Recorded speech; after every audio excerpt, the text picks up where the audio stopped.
안녕하세요. 닥터 나이키 TMI 진료실 유익희 원장입니다.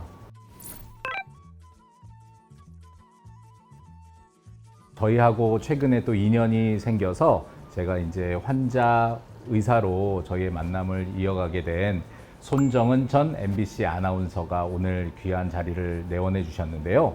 안녕하세요. 손정은 MBC 전 아나운서입니다. 전자를 붙이는 게 아직까지는 어색하네요. 네. 1년이 안 돼가지고 여러분 만나게 돼서 정말 반갑고요. 훌륭하신 루이키 원장님과 즐거운 대화를 나눌 예정입니다. 최근에 MBC 사직을 하시고 프리랜서로 이제는 활동을 하고 계시는데 네. 그러면 잠깐 근황을 좀 말씀해 주실 수 있을까요? 제가 어쨌든 회사를 나오면서는 새로운 도전을 해보고 싶고 또 새로운 분야를 찾고 싶다 이런 마음이 많이 있었어요. 제가 도슨트도 해보고 네. 또 그쪽 그 분야를 좀 공부도 하고 하면서 네.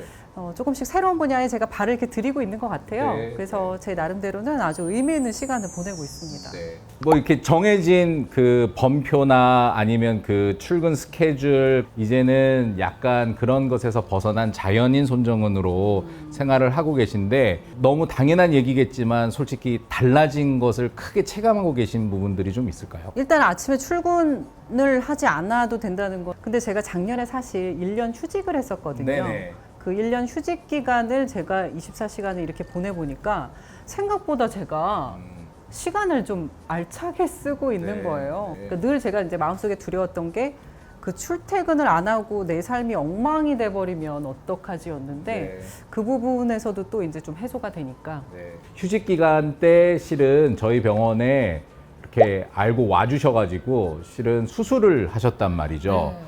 안경을 쓰고 있는 것이 불편해서 시력을 교정하기 위해서 저희 B&B를 와주신 건데요. 언제부터 눈이 나빠지셨어요? 한 중학교 때부터 조금씩 나빠지기 시작해서 네. 그때는 이제 썼다 벗었다 했어요. 네. 그랬더니 이제 더 급격히 나빠지더라고요. 네네. 중3 때부터 안경을 그냥 매일 쓰고 다녔고 사실은 고2 때 콘택트 렌즈로 제가 바꿨어요. 아, 네. 이미 눈이 너무 나빠져서 재작년 말까지 썼으니까 20년 넘게 제가 콘택트 렌즈를 매일같이 쓰셨네요. 네.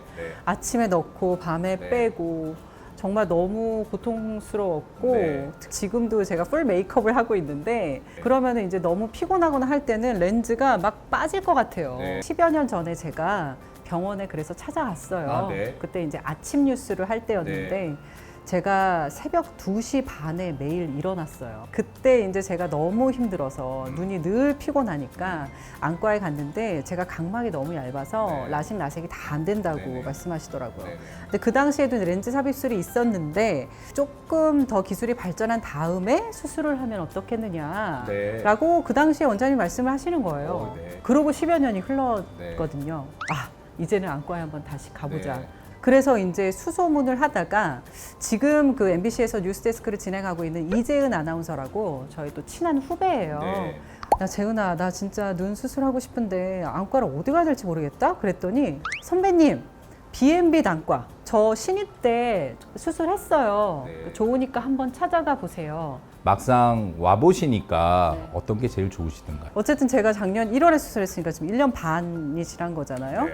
그 사이에 이제 매번 올 때마다 느꼈던 건 일단 첫 번째로 딱 직관적으로 이 넓은 건물의 한 층을 네. 안과로 다 쓰고 있다는 거에 처음 딱 들어왔을 때 일단은 거기에 놀란 것 네, 같아요. 네. 그래서 이렇게까지 규모가 큰 안과라고? 보통 네. 이렇게 넓은 한 층에는 여러 병원이 들어가 있어야지 그쵸, 네. 맞는 것 같은 내가 지금까지 본 건. 근데 그 넓은 공간에 그 수많은 직원들, 근데 그 수많은 환자들이 앉아 있는 거예요. 네. 근데 이렇다면은 정말 이곳을 사람들이 믿고 많이 찾아오는 거다라고 네. 생각을 했고, 제가 정말 어쨌든 눈 수술하기까지 과정이 정말 많은 검사를 하잖아요. 그래서 그 중에서 제일 적합한 그 수술 방법을 알려주시잖아요. 그 과정이 뭐 이렇게 덜컹거리거나 좀 지루하거나 네. 약간의 불친절하거나 네. 이런 거를 제가 못 느꼈어요. 아, 네. 정말 신기한 게 그 수많은 기계들이 있고 그 수많은 직원들이 있는데 네. 하나하나 착착착착 진행이 되더라고요. 네. 그래서 제가 이제 혼자 이렇게 기다릴 때, 와, 여기는 이렇게 많은 규모의 사람들과 이 시스템을 구축하기까지 네. 좀 정말 많은 고민과 노력이 있었겠다. 네. 그리고 어떻게 이렇게 물 흘러가듯이 가지? 네.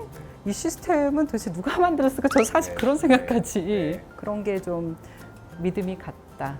제가 이제 기억을 더듬어 보면 고도근시이기도 했지만 남들보다 각막이 얇아서 각막을 깎을 수 없는 상황이었다. 이제 눈 속에 렌즈를 넣는 렌즈 삽입술을 하신 케이스란 말이에요.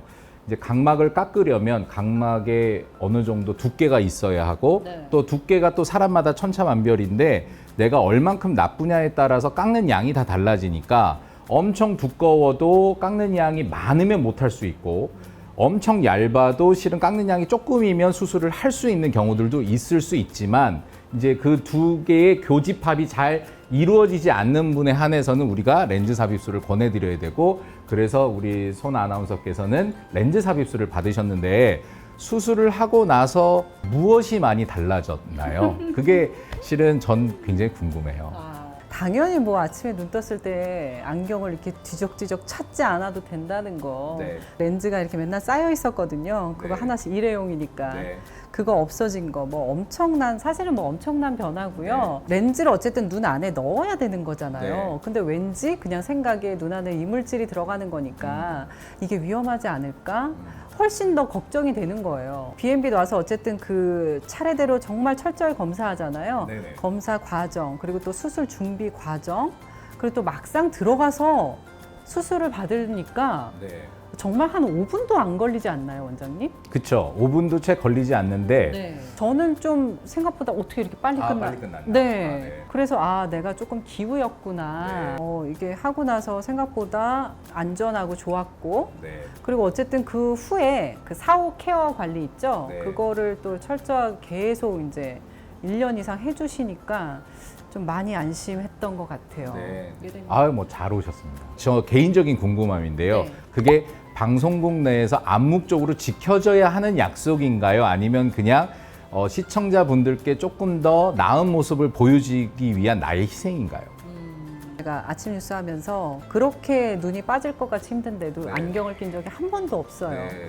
네, 지금 생각해보면 안경을 절대 끼면 안 된다 그런 룰이나 규칙이나 이런 거는 없었어요. 네. 더 시청자한테 예쁘게 보이고 하고 싶은 마음이 컸던 것 네, 같아요. 네. 그래서 컨택트 렌즈를 늘 꼈었는데 그 후에 아침 뉴스를 하게 된 임현주 아나운서라고 또 저희 후배가 있는데 네. 그 친구는 정말 눈이 너무 아파서 용기를 내서 안경을 끼고 아침 네. 뉴스를 진행했었어요. 뉴스와 기사에 많이 회자됐던 네, 엄청나게 화제가 네, 됐어요. 네. 그러니까 그 화제라는 게 사실 기쁜 얘기도 하지만 한편으로 생각하면 정말 씁쓸한 게 네. 여자 앵커가 뉴스에서 안경을 쓴 게 이렇게까지 화제가 된다?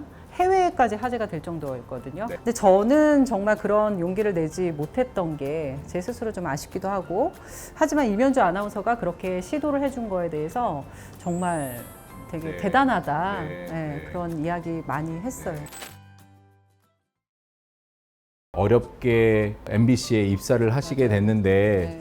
뭐 퇴사를 하시게 된 그리고 이유나 혹은 그로 인해서 생기는 뭐 후회감 이런 거는 없으신 건지. MBC 아나운서라는 그 타이틀을 제가 제 스스로 놓는 게 그렇게 쉬운 일은 아니었던 것 같아요. 그냥 자연인 손정은으로 돌아가야 되니까. 네. 그래서 이 사회가 바라보는 그 타이틀에 대한 시선, 그런 것들, 그런 거에 대한 생각들을 굉장히 많이 해봤는데, 근데 그럼에도 불구하고 그냥 손정은으로 가서 내가 무언가를 새롭게 도전해보자라고 용기를 많이 냈고, 정말 제가 경우의 수를 엄청나게 생각해봤어요. 네. 나갔을 때 후회하게 될 그런 네. 여러 가지 것들을 정말 다 생각해봤는데, 네. 근데 그럼에도 불구하고 저는 나가서 뭔가 새로운 걸 제가 찾아보고 싶더라고요. 네. 생각에 거기까지 미치니까 이제 후회 없이 사표를 냈습니다. 근데 그 정말 방송을 계속 하다 보니까 제가 느꼈던 거는 어떤 거였냐면 어쨌든 아나운서는 누군가의 선택을 받아야 되는 직업이더라고요. 늘 PD의 선택, 기자의 선택을 기다리기만 해야 되는. 처음에는 이제 그 어떤 것도 좋았지만 이게 15년이 되다 보면 여러 가지 생각이 들잖아요. 그렇죠. 나이가 네, 이제 네. 먹었으니까. 근데 언제까지 내가 이렇게 선택받는 을의 입장에서 살아야 되지? 정말 주체적으로 살아보고 싶다. 네, 네. 그런 생각을 이제 조금씩 하기 시작했어요. 기사를 봤어요. 근데 우리나라에 와 있는 이제 스웨덴 대사님이셨는데 네. 여자분이셨어요. 아, 네. 근데 그 기사 딱 제목이 한국 여성들이여 주체적인 삶을 사세요 라고 써져 있는 거예요. 근데 이제 거기 나와 있는 내용은 이제 그분이 자기 나라에 비해서 한국 여성들이 조금은 주체적이지 못한 삶을 살고 있는 것 같다. 선택을 스스로 하지 못하는 것 같고 그런 삶이 좀 안타깝더라. 그래서 제가 그날 너무 감동을 받아서 그 기사를 캡처해 놓고 제가 글까지 썼거든요. 그러면서 제 마음의 씨앗을 점점 키워나갔던 것 같아요. 저희 이 유튜브 시청하고 계신 분들한테 혹시 부가적으로 말씀하시고 싶은 거 있으면 마지막으로 한마디 부탁드리겠습니다.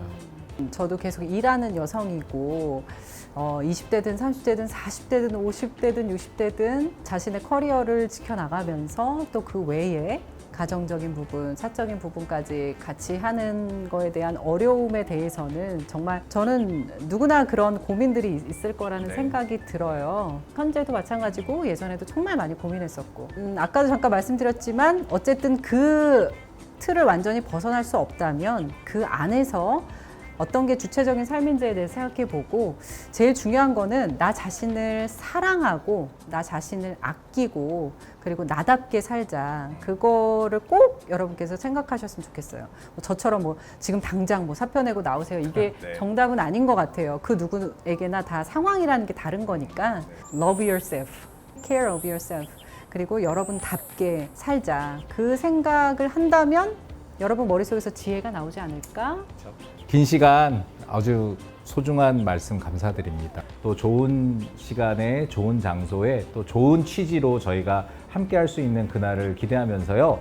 닥터 나이키의 TMI 진료실 오늘 이만 마치도록 하겠습니다. 네, 오늘 너무 즐거웠습니다. 네, 원장님. 감사합니다. 감사합니다. 네.